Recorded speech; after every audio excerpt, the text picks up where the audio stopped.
Começa agora o Ponto e Vírgula na Rádio Web Unifra, o programa que traz toda semana um assunto para discutir, opinar e pensar. Ponto e Vírgula é produzido e apresentado pelos alunos de Rádio Jornalismo 2 do Centro Universitário Franciscano. Começa agora mais um programa da série de documentários do Ponto e Vírgula. Nosso tema de hoje é a soja.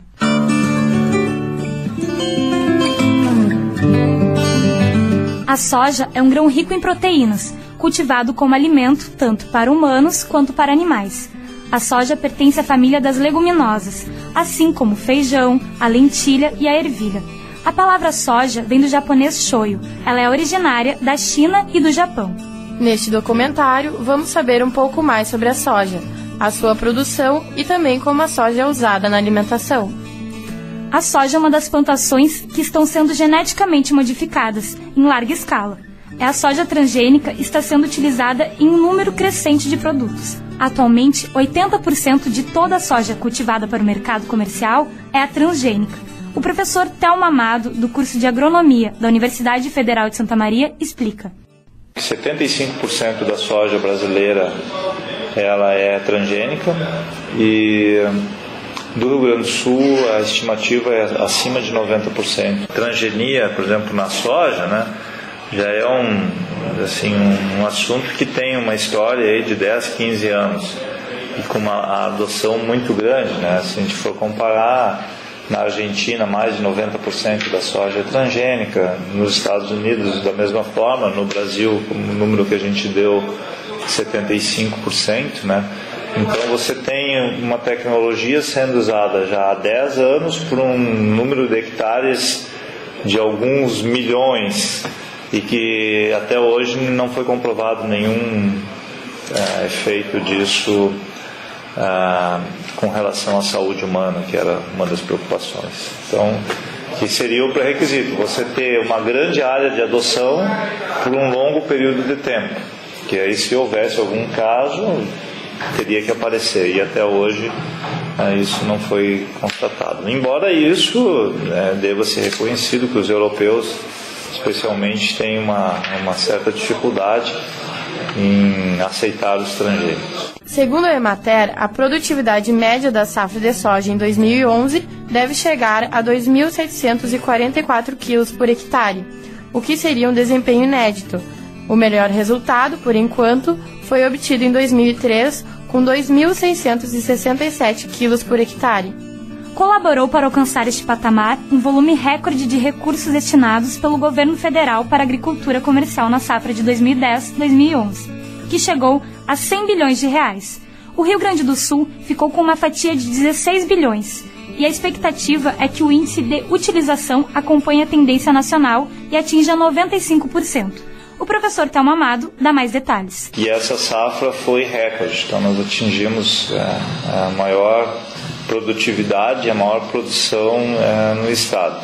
O interessante é que, se nós olharmos os últimos 5 anos, né, nós tivemos 3 safras recordes, então isso mostra que é uma tendência de alta da produção, e considerando que a área plantada tem tido uma variação positiva, mas é pequena em relação ao aumento da produção. Então isso indica que está havendo uma verticalização da nossa produção da soja no Rio Grande do Sul, e isso é fruto do uso de tecnologia. Os nossos agricultores estão utilizando um maior número de tecnologias, entre elas a biotecnologia, que realmente tem proporcionado com que o controle de índices, que era um fator que comprometia o nosso rendimento, foi equacionado. Outra questão é a profissionalização dos nossos agricultores, que estão cada vez mais capacitados do ponto de vista gerencial, o investimento na propriedade, em máquinas agrícolas de última geração, e tudo isso então tem feito com que a produtividade de soja no Rio Grande do Sul ela está sendo crescente. A cada safra nós estamos progredindo. A atual situação dos produtores brasileiros de soja é a disponibilidade financeira para o plantio, que a cada ano se torna mais escassa. São muitas as exigências a serem cumpridas pelo produtor junto a instituições financeiras. Essa realidade os obriga a buscar alternativas de crédito que viabilizem a sua atividade. Esse espaço está sendo ocupado pelas empresas multinacionais do setor agrícola. Evidentemente que no Rio Grande do Sul nós temos uma incerteza quanto ao clima. Nós estamos numa região que sofre muito com o risco de estiagem, e a estiagem, quando ela ocorre com intensidade elevada, ela mascara os ganhos que se tem em termos de uso de tecnologia. Mas felizmente, né, nós estamos aí praticamente com 5 safras consecutivas com condições climáticas, eu diria, razoáveis a boas, e nessas últimas safras, então essas últimas 5, tem sido possível perceber claramente o efeito da profissionalização dos nossos agricultores. A tecnologia realmente é um conjunto de fatores, né? Eu começaria dizendo do sistema plantio direto, né? O Rio Grande do Sul, junto com o Paraná, são os 2 estados em que começou o sistema plantio direto, e nós temos lavouras hoje que estão aí com um período de adoção do sistema de 20 a 30 anos, que é um período no qual o sistema já está consolidado e no qual as vantagens do sistema começam a se mostrar. Então esse é um aspecto a ser considerado.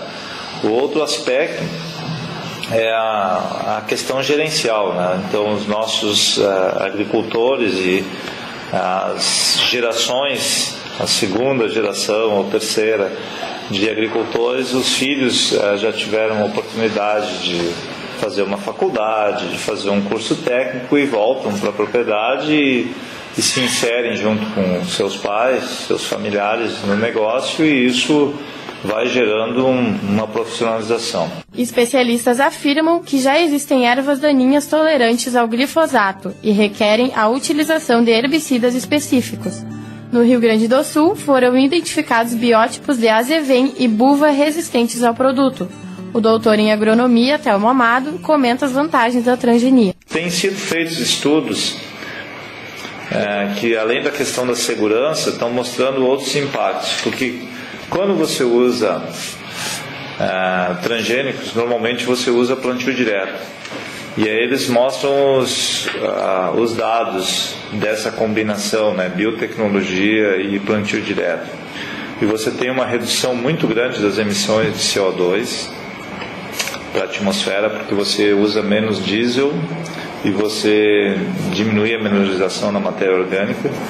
Outra questão é a água. Se você tem que usar 3, 4 produtos, a gente às vezes não se dá conta disso, mas para fazer 1 hectare você usa 250, 300 litros de água. Então só se você computar o que de água foi poupado com a adoção da transgenia, é um volume muito grande. Eles calcularam lá que daria para abastecer 33 mil pessoas, só com o que foi reduzido, né? E outras questões, o aumento da produtividade, que a gente acabou de discutir, que isso são pessoas que estão sendo alimentadas a mais, né? E que se não fosse a adoção dessa tecnologia, para que se pudesse alcançar a mesma produção, nós teríamos que estar plantando uma área expressivamente maior, isso significa maior desmatamento. Então é complexo, eu diria, o assunto, né? Tem 2 correntes aí, né? E os debates do impacto ambiental, cada um procura mostrar os seus números.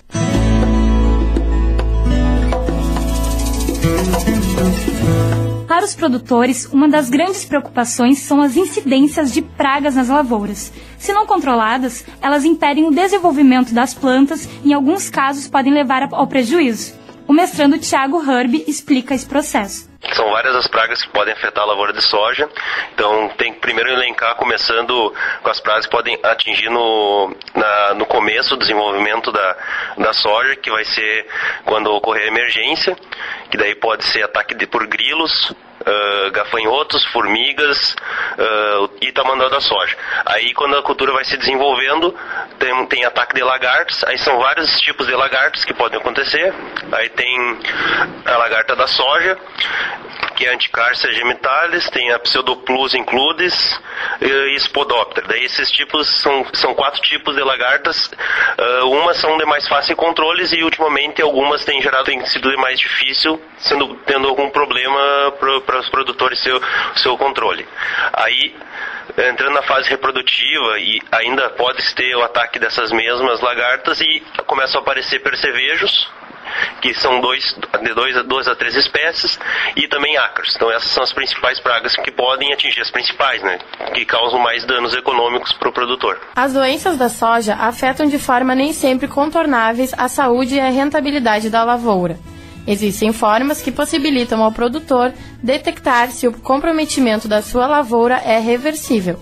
Através de pesquisas, é possível verificar se há doenças ou pragas antes dos próprios sintomas aparecerem.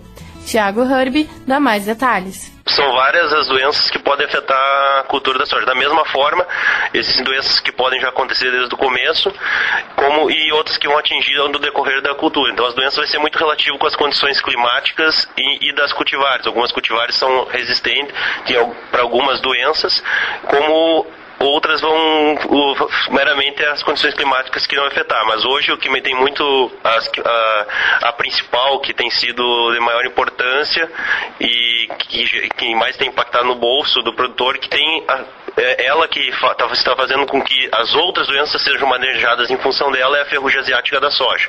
Então, em função dessa doença, a partir dela que o produtor faz o manejo de todas as outras. Aí, algumas que estão começando a ser problema, que estão aparecendo, causando o mesmo impacto com a ferrugem já no centro-oeste, que logo podem chegar no Rio Grande do Sul, é uma doença que pode causar muito problema daqui para frente. É o mofo branco, que é uma preocupação que pode acontecer. Em alguns anos tem ocorrido uma doença antiga, que é o oídio, e doenças de solo, tem risoctônia e podridão vermelha da raiz. São necessários cuidados antes da colheita, para que não haja o desenvolvimento de doenças e aparecimento de lagartas e percevejos. Existem escalas ditadas pelas pesquisas que tu vai na lavoura e tu vê os sintomas da doença e tu consegue, em cima desses sintomas, oferir o dano e o limiar que pode ser para tu fazer uma aplicação que tu já pode estar perdendo, né?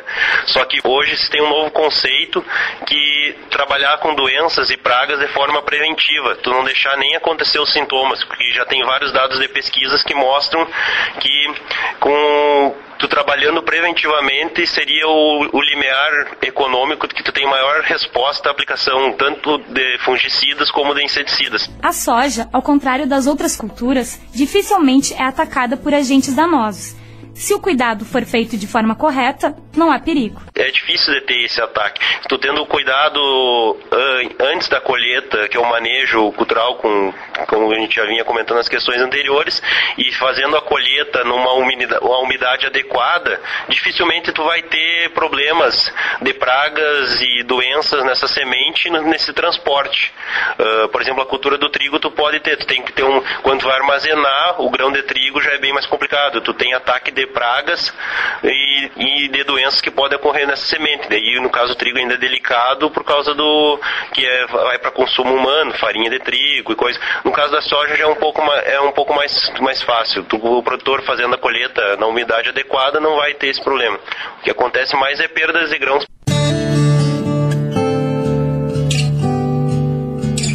A soja, nas últimas décadas, tornou-se um produto bastante conhecido. O grão e alguns de seus derivados são conhecidos como alimentos completos. Deve-se saber, no entanto, que nenhum alimento pode ser considerado completo por si só, pois não possui a variedade de nutrientes de que necessitamos diariamente. A nutricionista Luciana Bevilacqua nos conta mais informações sobre este alimento. A soja é um alimento proteico. Não vai suprir carboidrato, minerais, vitaminas e tal. Ele só vai suprir proteína. No Brasil, apesar de o país ser um dos maiores produtores mundiais de grãos de soja, o consumo da soja praticamente se restringe ao óleo. Vários estudos têm demonstrado que o consumo de produtos derivados da soja está frequentemente associado com a redução do risco de inúmeras doenças, fala a nutricionista. A soja é um alimento nutracêutico, a soja diminui níveis de colesterol, a soja regula hormônio, regula o estrógeno da mulher, a soja é indicado também para combater todas as doenças cardiovasculares, então é um alimento indicado. Alguns estudos condenam o uso da soja, principalmente da soja transgênica. Luciana nos fala um pouco sobre o assunto. Existem alguns estudos que falam muito na soja enfraquecer os ossos ou com medo da soja transgênica. É esse ponto, mas não tem nada que ela faça mal, ela não é contraindicada na alimentação. Este foi o programa Ponto e Vírgula, pela Rádio Web Unifra. No programa de hoje, destacamos a história, a produção, as lavouras, as pragas e o valor nutricional da soja. O programa tem a supervisão das professoras e jornalistas Áurea Evelise Fonseca e Rosana Zúculo, das disciplinas de Rádio Jornalismo 2 e Jornalismo Especializado 2. A apresentação das alunas de jornalismo Aline Merladete, Bruna Severo e Flávia Miller. Na Central Técnica, Clenilson Oliveira. O Ponto e Vírgula fica por aqui. Tchau!